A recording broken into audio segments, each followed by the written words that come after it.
Hello, and welcome back to another episode of NOTaVXR. So today's episode is another one of the engine dress up, and today is silicone hoses. They don't actually make a hose kit for the 1.4 or the 1.2 or any of the other ones. They only make it for the VXR.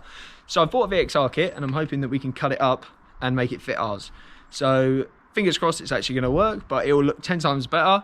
Also, you're going to notice that we're missing our not our rocker cover, but like our coil pack cover, and that's because I'm mid painting it, which is the next episode.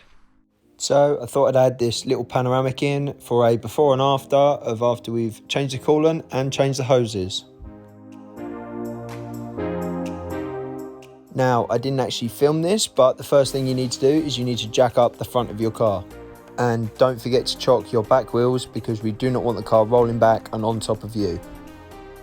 In order to drain the coolant effectively, you need to depressurize your coolant system, so you need to remove your coolant cap. After that, you need to crawl under the car and find this little white cap that's in the bottom of your radiator. Then once you undo this, that's when your coolant is going to leak out from it. Obviously have a bucket ready, because it will go everywhere.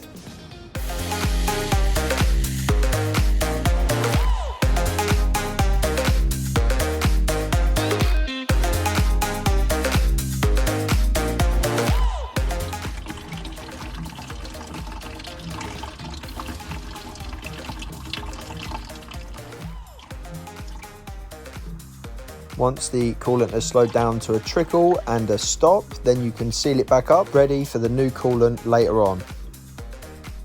Now we can inspect the coolant that we've removed from the car. Mine didn't actually look too bad for how old the car is.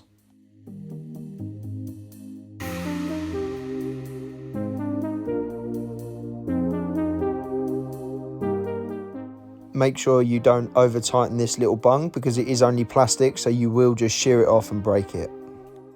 Now it's time to attempt to remove all of the coolant hoses, ready for our new set.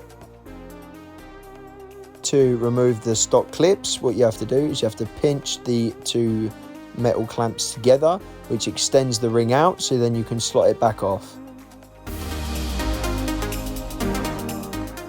There are two types of clips on the Corsa engine. The first type, which I just showed you, are really nice and easy. These ones are literally just a plastic ring, and I still to this day have no idea how to get it off. So I sawed it and then broke it, because get that off of my engine, I can't be bothered with it.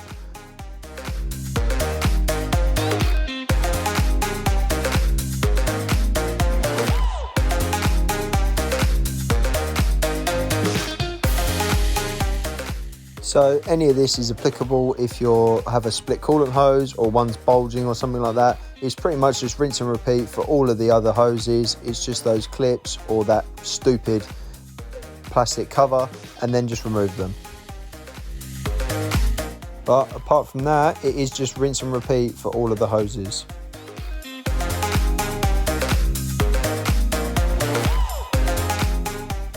There is actually a fourth coolant hose, which is on the left hand side of the engine bay if you're at the front of it.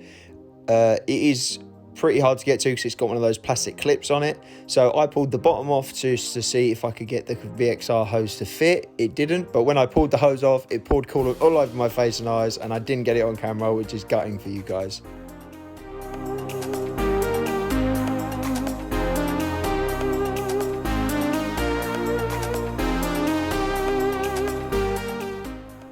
If this is just to change your coolant, then you should definitely rinse out your header tank, because obviously we want to make sure we clean as much as physically possible.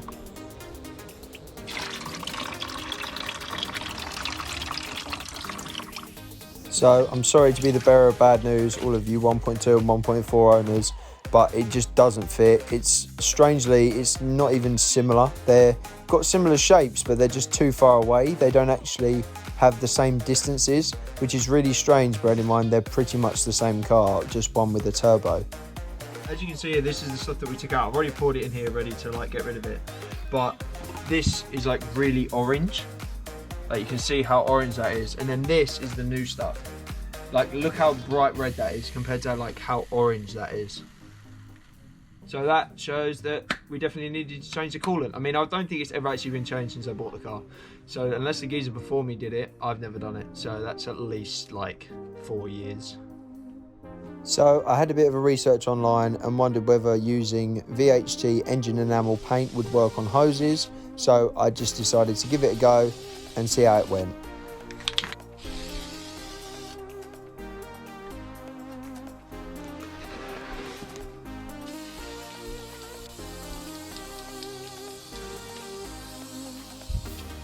Honestly, I think they come out really well, like they look nice, but I did have to be really delicate with them because obviously it's paint and it's not actually silicone. So I will do a follow-up video to show you guys how well it lasted in a few months after it's had a proper run around. I did also think that it would be best for me to use the Samco hose clamp kit because I thought, well, not being funny, they're just hose clamps, and one, if I ever do find a kit or if they bring out one, then I can use this clamp kit because it's so much easier to take off than those stupid plastic clips. So if you did remove them as a repair or anything like that, then it is pretty much just a reverse of the removal. So you just slot it back on and tighten up those clamps.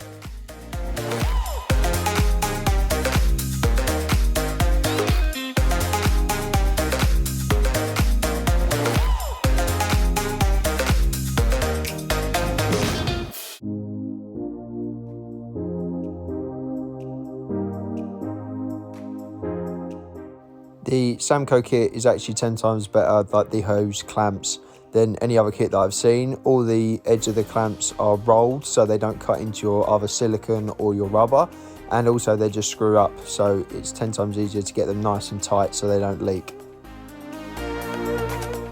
Top tip for even if you're installing the old ones or putting new ones on, then you can put Fairy washing up liquid on the nozzle, because then it makes it 10 times easier to slide it on and stops the possibility of actually ripping your silicone or your rubber.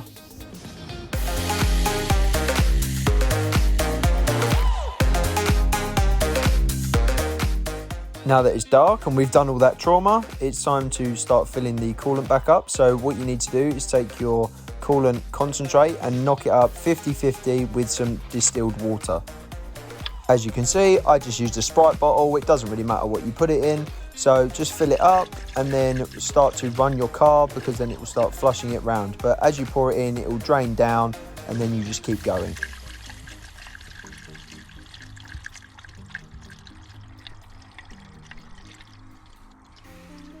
I minorly overfilled the overflow tank just because I know that some of it was going to drain down once air bubbled through. Also, put your heater on max heat and max blower, because then that helps circulate the coolant that was trapped in your heater core with your brand new coolant. After about 10-15 minutes, you can replace your cap, but before you do that, definitely squeeze the hoses to try and circulate any air that may be trapped in there. I ended up, I put the cap back on, let it run for a bit, let it all cool down completely, then took the cap off, and I needed to completely refill the overflow reservoir, so it worked out that I actually ended up needing a lot more than I'd put in initially. I also got the engine running temperature up on the car just so I could monitor it to make sure the car wasn't completely and utterly overheating.